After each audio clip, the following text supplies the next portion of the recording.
I'm practically praying as I rush into the knick-knack shop where I immediately spot the cardboard boxes I saw earlier, still stacked up. You've seen all this? So let's just go to this part.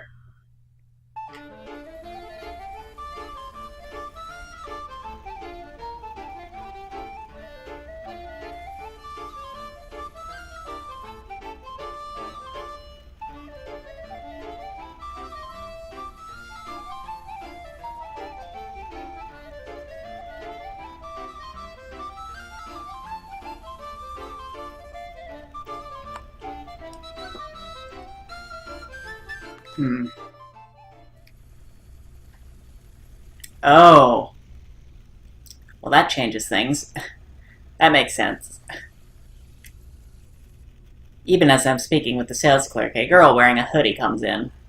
She's got a tiny frame and a doe-eyed face. "Hey, I've come to pick up something I reserved," she says. This must be the customer the clerk was talking about. "Please pardon my intrusion, but would you be willing to let me have these diet drinks?" I bow extra deep and my costume head wobbles all around. "Wait, what?" "I'll pay you double what they're worth." No can do. I've never seen this brand before. I'm super curious about it. Surely you don't need this many, though. I do. I make my living with my body. Oh god. This is about how much I'll need. "Oh wow," the sales clerk interjects. "What sort of work do you do exactly?" "I'm a martial artist." Oh, there we go. "I fight at a place called Bride. You might have heard of it. It's one of the more popular hotspots in Shibuya these days." "Oh, I know the place," the sales clerk says, brimming with sudden excitement. "That pub where they have cosplay martial arts competitions, right?" Hold on, what are we talking about now? What's Bride? I've seriously never heard of the place. It's a nightlife spot where ladies cosplay as anime characters, but they fight for real. Wow. I've been wanting to check it out, but they've hit their membership cap, the sales clerk explains. At present, the exclusive Bride has already exceeded its allotted number of members and is not accepting new ones. Given the buzz about how both the costumes and the fights are really something to see, memberships that are auctioned off online command quite high prices. "So then, you must be pretty strong, huh?" he says to the girl. "Well, I mean, I may not look it, but I'm the current champion." The girl proudly adopts a fighting stance. "Would you accept a challenge from me?" I ask. "A challenge? If I win, you have to let me have all of this." The girl breaks into a confident smile. "Do you have any idea who you're dealing with here?" she asks. "I intend to find out." "Oh wow," the sales clerk exclaims. "I've just got to see this." I'm glad to have him egging us on. "Well, if you're that set on it, then sure, I accept your challenge." "Sweet. We've established our terms. This burning hammer may yet be mine." The girl cracks her knuckles, clearly eager for a fight. "I've got to win this. Somehow or another, I've got to. I mean, I've got to be good at something." "Well, maybe if you manage to knock over that oil thing again, you could just blow her up." "Facing off against this fighter is going to show me what I'm made of." I address my opponent. "And by challenge, I naturally mean, let's have ourselves a straight-up fight." The girl grins nice and wide, like she'd been waiting to hear me say that. "Okay, you're on. The name's Miku, by the way. Challenge accepted."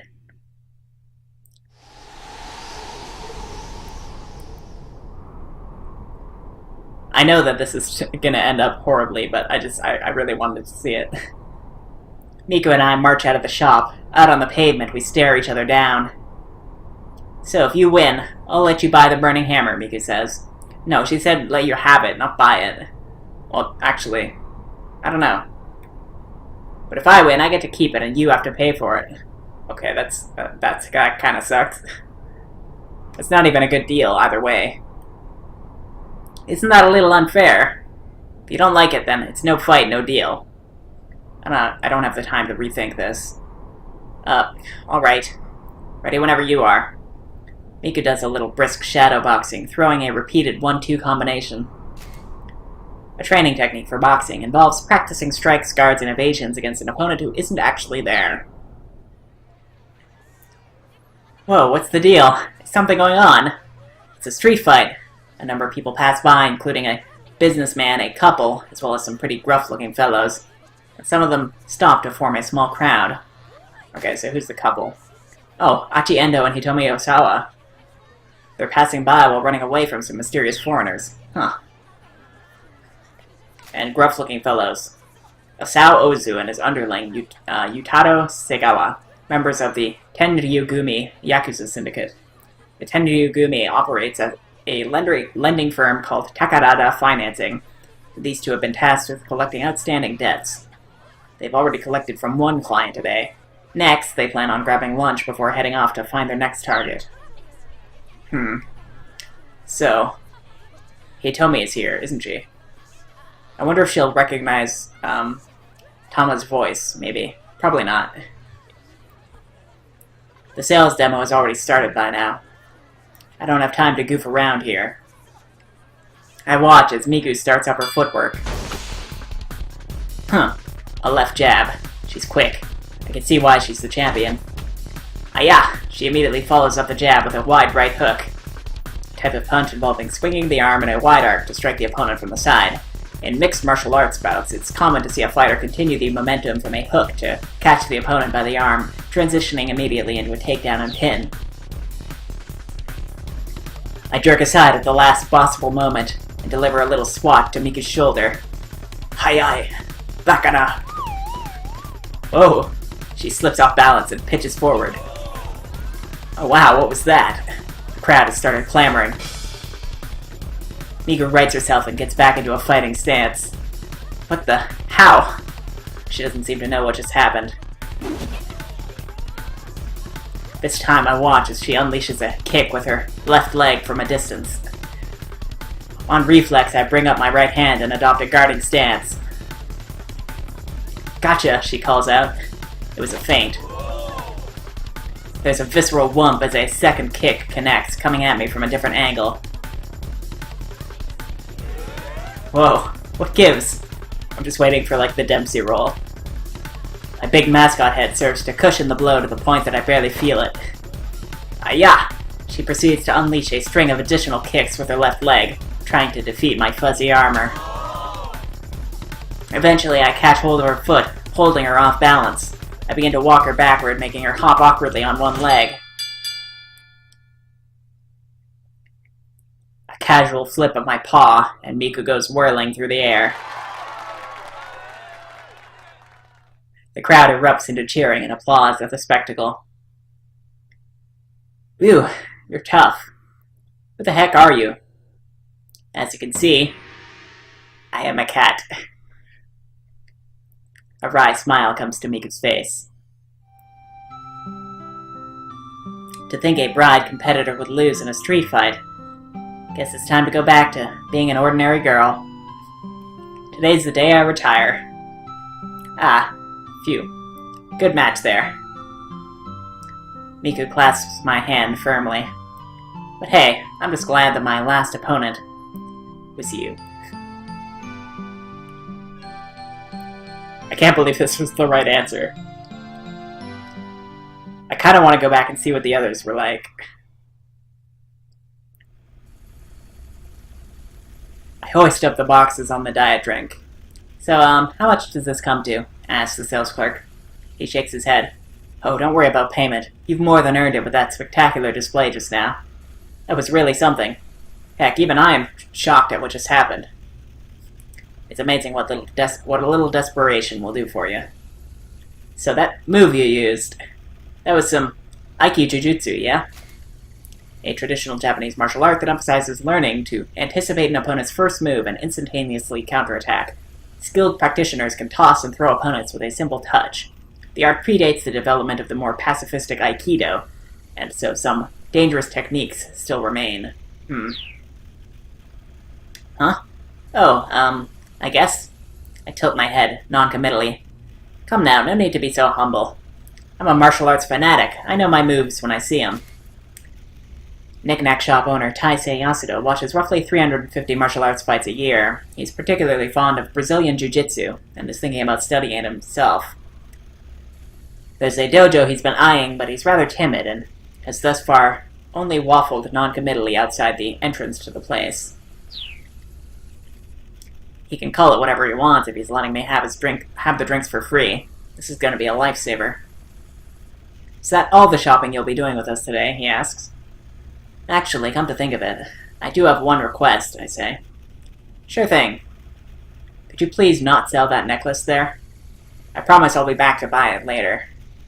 Sure, no problem. The sales clerk gives a deep bow. I did it. I managed to solve my burning hammer problem. Now I've just got to get back to the sales demo. Oh, that must be awfully heavy. Here, why don't you use that dolly? The sales clerk indicates the hand truck over in the corner. Oh, thanks so much. I load the pile of boxes onto the cart and rush back to the Nokane building.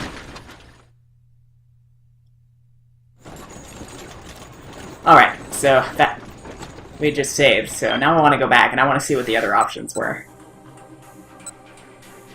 Also, apparently there's a jump here. Oh yeah, we can jump to Achi.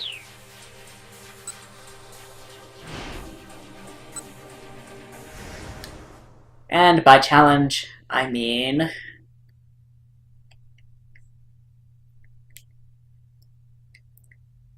let's play a rhyming game. I'm guessing they mean Shiritori. Let's play a rhyming game. Huh? The girl says. She seems a bit put off by the suggestion. Yeah, I say, and if I win, you have to let me have all of these.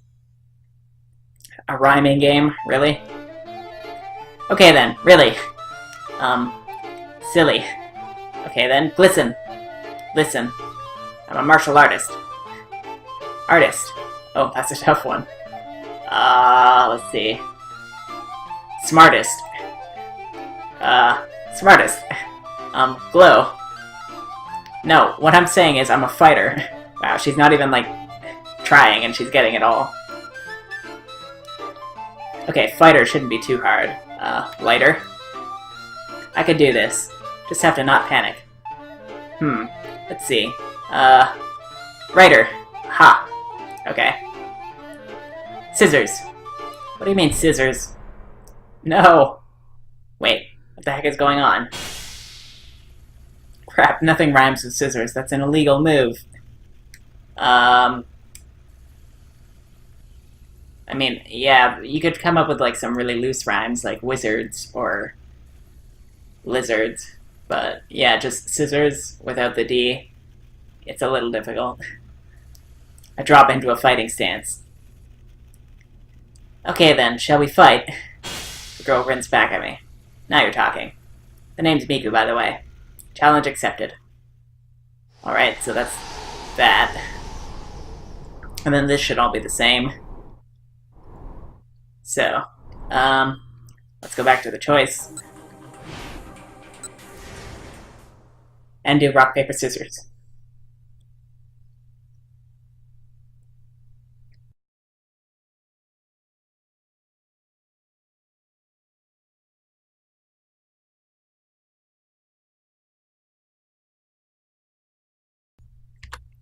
And by challenge, I naturally mean, let's do rock, paper, scissors. Rock, paper, scissors? The girl goes slack-jawed in surprise. Yeah, and if I win, you have to let me have those diet drinks. Rock, paper, scissors. Sure, whatever. Okay, I accept. Here we go. I ready my fist.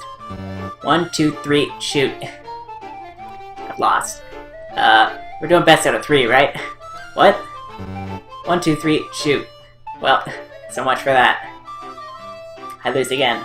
I even tried to change it up by throwing paper twice in a row. So yeah, we're doing first to 3, right? Huh? 1, 2, 3, shoot. Yet again, I lose. My reverse psychology has backfired. Ugh. Okay, now that we're done warming up, want to do this for real? Sure. Shoot, shoot, shoot. Shoot, shoot, shoot, shoot. Shoot, shoot, shoot, shoot, shoot, shoot, shoot, shoot, shoot, shoot, shoot, shoot, shoot, shoot, shoot.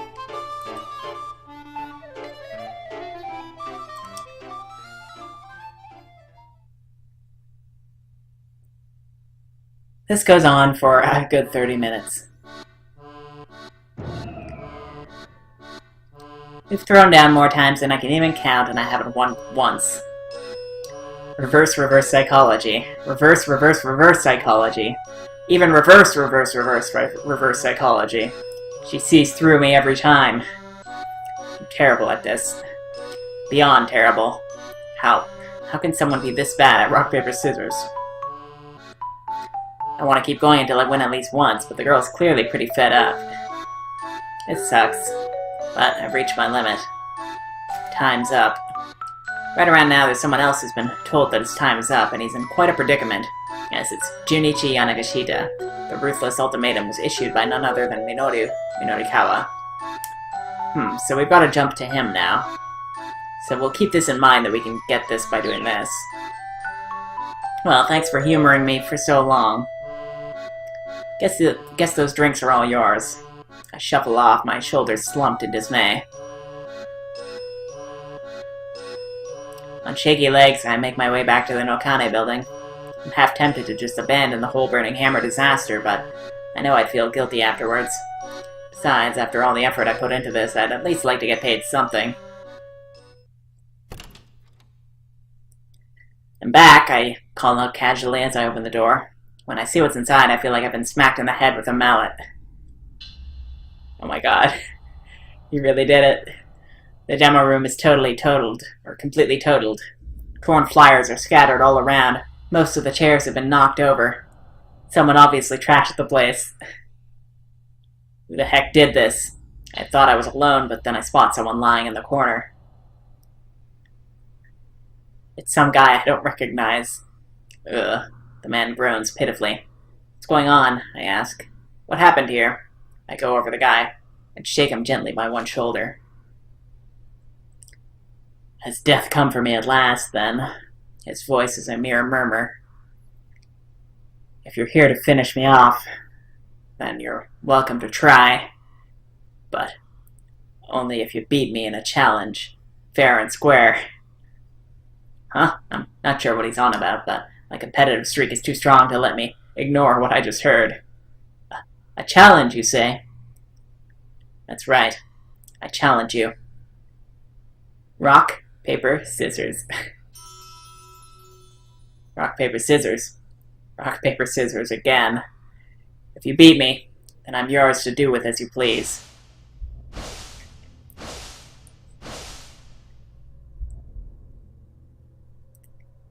All the vexation I felt earlier when I lost to the girl in the knick-knack shop stirs within me again. I feel like a kettle boiling over. At this point, I don't even care who my opponent is. I need to slay the nagging disappointment inside me. Alright then, I accept your challenge. I hold out my fist. Here we go. 1, 2, 3. Shoot. She's gonna do paper and he's gonna do scissors. I throw paper. And the man...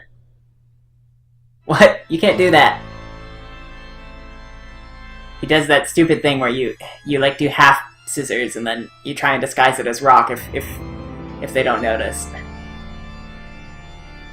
I've lost. I guess I really am just no good at rock, paper, scissors.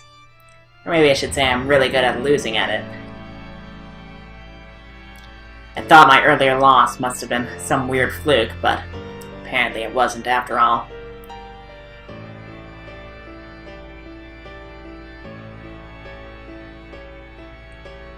Well, that was fun. Rochambeaued, really? Alright.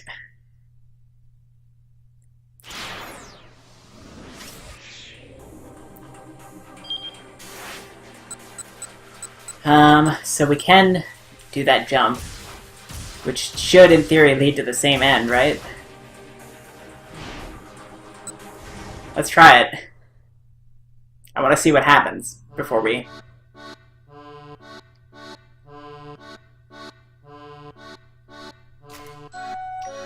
Let's just give it a shot.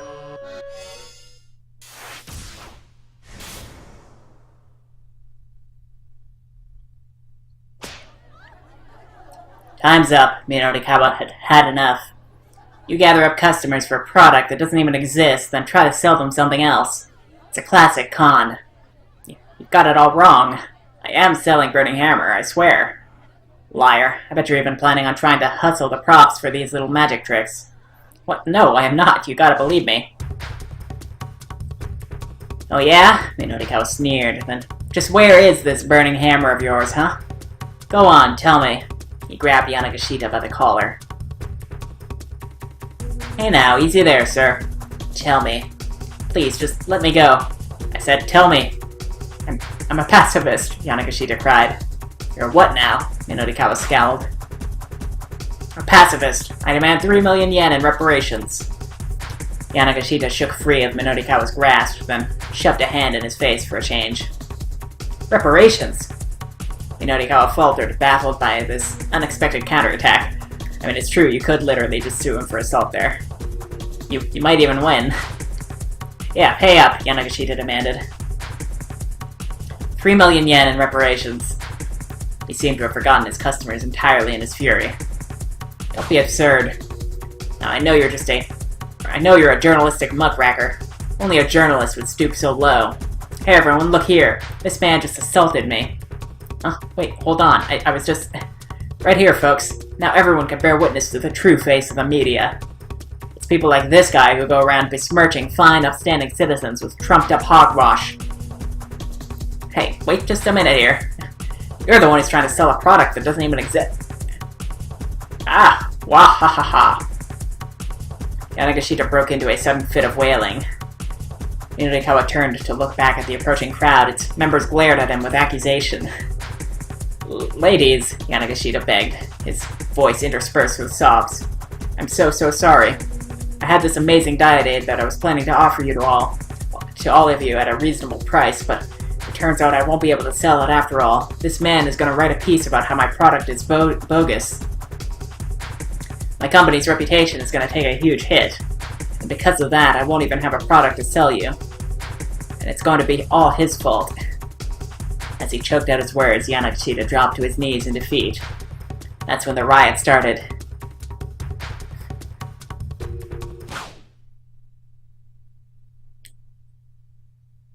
Minotikawa wasn't sure exactly when he blacked out. When he came to, he was sprawled out on the floor. Craning his neck to look around, he saw no sign of Yanagashita or his customers. Only tattered flyers and busted chairs strewn about the room.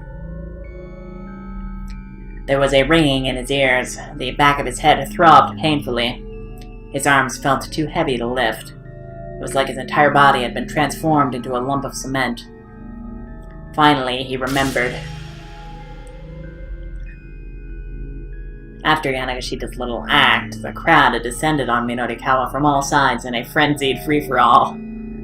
Against an angry mob that size, he hadn't stood a chance. They had worked him over until he was black and blue. In the midst of the fracas, while the customers were distracted, he caught sight of Yanagashita sneaking out of the room. Clearly, the man was no stranger to worming his way out of sticky predicaments.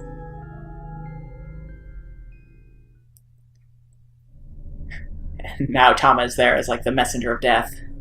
Now, as he tried to piece together what had happened next, a mysterious figure loomed into his blurry vision.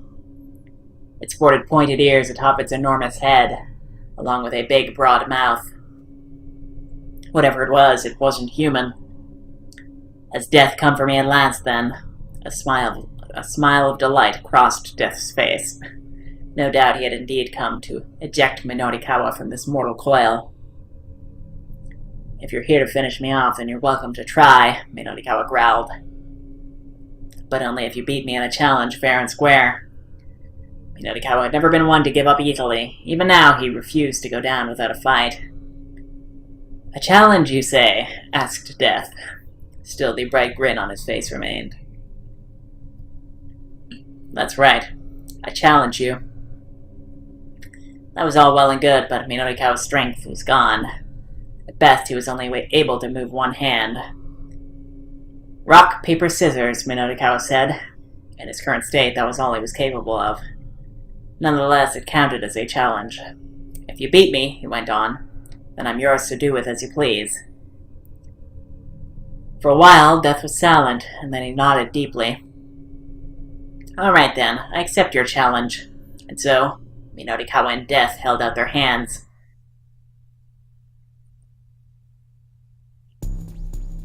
Minorikawa tried to throw a rock, but with several of his fingers broken, he couldn't quite curl them into a proper fist. Death, on the other hand, threw paper. I've lost. All at once, Minorikawa's last remaining energy drained from his body. So they both think they lost. Alright. Well then, I guess we're gonna go back and not do that.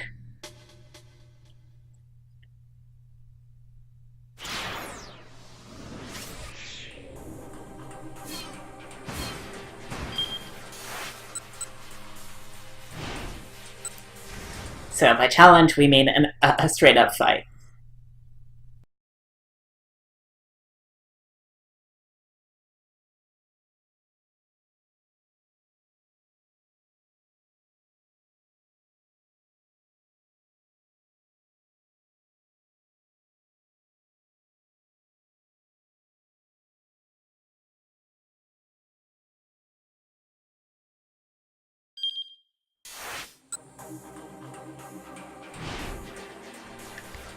Alright, we should just be able to jump here then.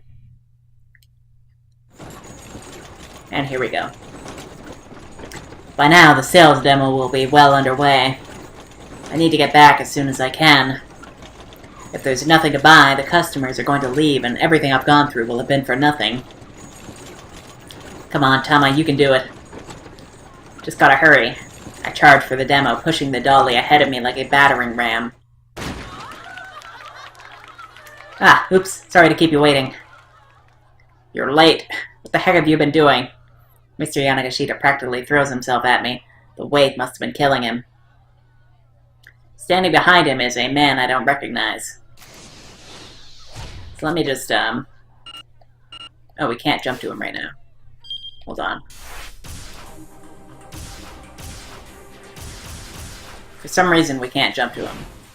I don't know why.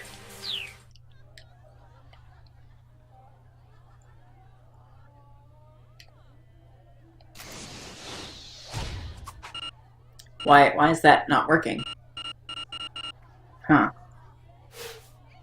Maybe it's because we already jumped, so he's not locked anymore, so we don't need to, I guess? Is that the idea? I don't think I've tried jumping when you can't, or when you don't have to before, so... Huh. He doesn't look like a customer. Okay, Tama, just come with me for a minute. I follow Mr. Yanagashita into the break room. Sorry I'm late. There was a whole bunch of stuff that happened. Look, I got the product back. I proudly open up one of the cardboard boxes. Ah, it's Burning Hammer. It really, really is. Yanagashita clutches the box close, nuzzling it with his cheek. How's the demo going, I ask. I've got Chidi keeping them occupied with some magic tricks. Oh my god. I'm gonna make this gigantic, what would you call that, keg of orange juice just disappear. I sneak a peek through the door and see Chidi guzzling orange juice from a gigantic container, drinking it all in one go. Is that really a magic trick?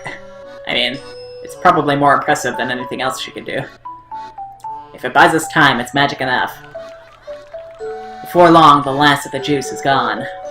Over in the corner of the stage, I see 6 more large containers, all likewise empty. It's shocking to think that she may have drunk all 7 of those things dry. We really need to get her to, like, a hospital. Like, she's going to die if we just let her do this. Of course, this is the fictional world of 428 Shibuya Scramble, so maybe just people don't die from this in this world. The audience erupts into sincere applause, like they've forgotten what they originally came here for. Chidi comes back to the break room, positively drenched in sweat. Ugh, I think I should have stuck to doing imitations for a little longer.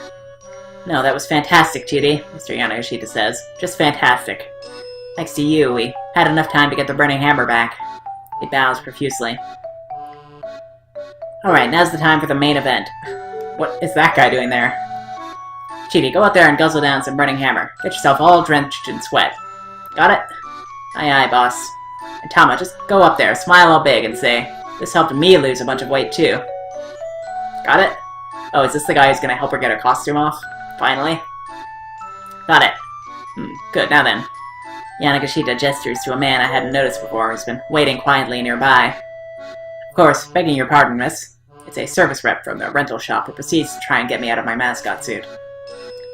This guy's name is Masamichi Fukuma, employee of Far East Costume Rentals, the only son of company president Shigamichi Fukuma. He's one of the few people who know what Shigamichi looks like, as his father is usually clad in a rabbit costume. Masamichi has harbored a strong dislike for both his father and mascot costumes ever since the old man showed up at school on Parents' Day one year dressed in his inevitable rabbit suit. Nonetheless, the son has acquiesced to his father's wishes, and someday he'll inherit the family business. Oh? That's odd. The rental guy tilts his head. What's the matter? Yanagashita asks nervously. Yeah, this is a no-go. The rental guy pokes his finger at the back of my suit. This here zipper, it's all jammed up. It's gonna take a long time to get this thing off. The hell? Mr. Yanagashita clutches the sides of his head. The rental guy tries tugging at the costume from various angles, hoping to free up the zipper, but like he said, it's no use. The rental guy's eyes widen at the sudden sound of a cat's mewling. Was that you? He looks at me confused. Did you hear a cat meowing? Yes. Was it you? No, not me. I'm as surprised as he is. Must be hearing things. Oh god, has there been like a cat inside this suit with us the entire time? Mr. Yanagashita and Chidi don't seem to have heard anything. Ah, Yanagashita's fuming. Just my luck. I finally find a cute model and the crowd's never gonna see her. Hey boss, Chidi says. The customers are gonna leave if you keep them waiting much longer. What do we do? Want me to go out there and do some more impressions? Chidiko's repertoire of impressions. A sea lion yawning, a harbor seal hailing a cab, a walrus reading sutras, a fur seal who can't reach the itchy spot on his back, a stellar sea lion taking a nap. No, we don't have any choice. Tama, you're just gonna have to go out there dressed like that. Are you sure? I ask. If those people go home, we're done for, he exclaims. Just get out there and get started. I'm counting on you two.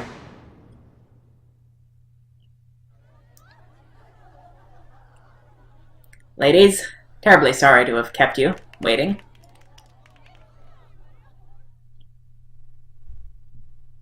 Chidi and I spring into action on stage. But now I'm proud to introduce to you the worldwide sensation that is Burning Hammer. The latest product from the West that has taken the diet world by storm. Every seat in the house is packed.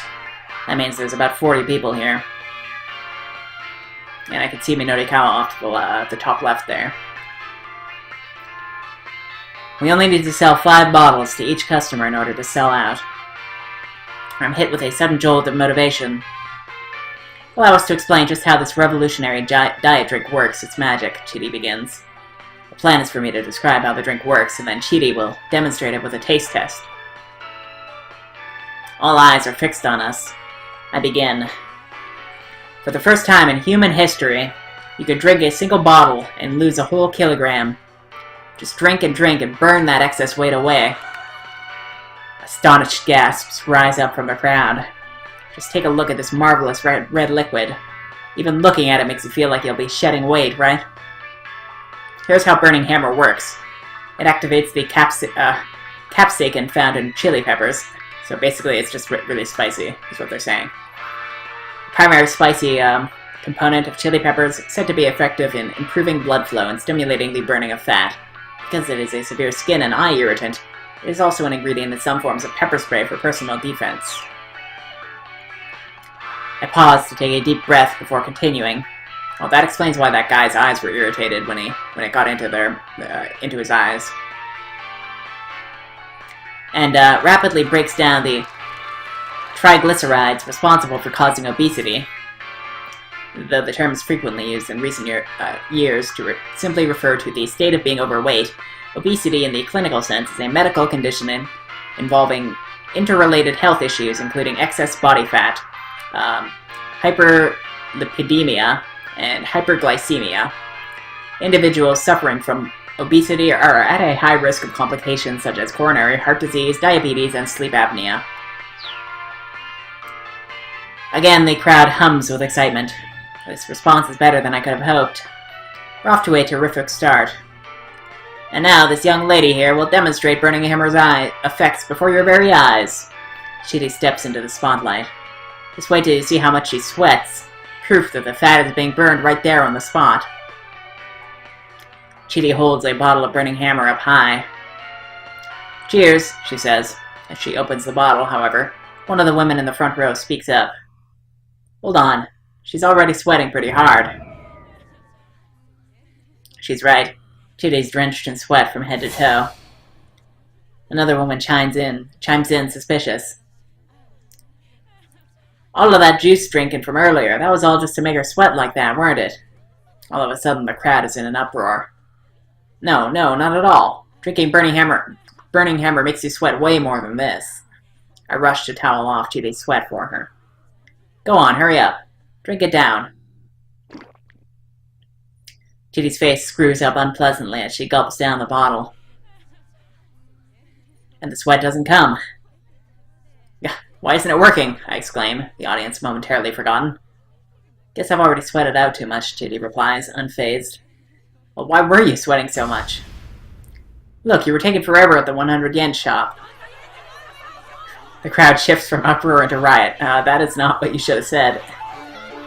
Did she just say 100 yen shop? Scowling customers begin to close in. No, that's not it. Got it all wrong. Please, just listen. We can see what's going on here. The situation has gotten out of our control.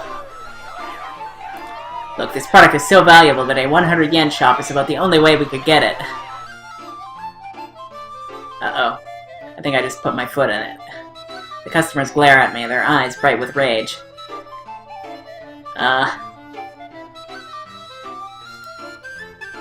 Uncle Lamb Chop? What?